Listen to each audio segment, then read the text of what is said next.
The sixth eruption in the Svartsengi volcanic system is so different from the others. It is started with a big bang, and we have several views of that.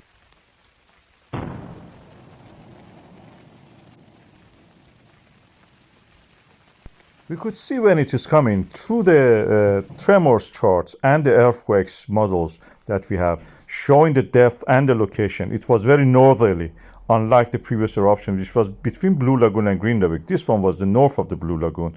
It has spread slightly to the south, but then that pathway was closed, the fissure closed, and then moved toward the north. And this is where it is erupting at the moment. You can see in this diagram how it is doing. And the northerly location of this eruption was close to the plate boundary. This is the analysis that I published previously, as you can see that. This is on the very old, 2,000-year-old fissure of the Svartsengi, which is now reactivated through this eruption. We can see the plate boundary here and the location toward the north of the Stora Skogfjell.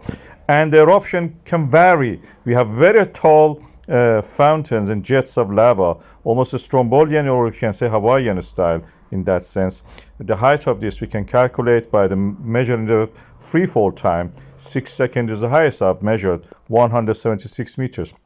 But it dwindles. It shows that the conduit is getting closed or open, narrowed down or opened up. When the magma comes, when the lava comes, it can erode actually the conduit. And sometimes it make it wider, so you have a bigger fountain. Sometimes it make it narrower, so you have a smaller one. That's like a tap practically. And this is again, in this model, you can see the representation. The uplift of the land was strange in all the past 6 eruptions. Before the eruption, we had the contraction of the Grindavik Rift Valley, the name I've given to that area. And this is what we don't expect. We expect extension. This is the transform fault extending the, transferring the movement through the earthquakes, pulling a part of the Eurasia and Americas. But what we see here is a contraction. Contraction can be due to something that I interpret as the extension of the magma reservoir, and practically like a prostate gland pushing against the Rift Valley and moving it.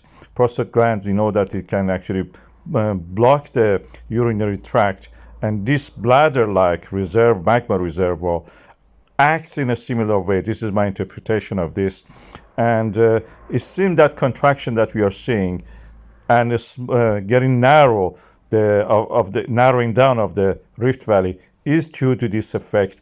When the eruption happens, it goes back to normal.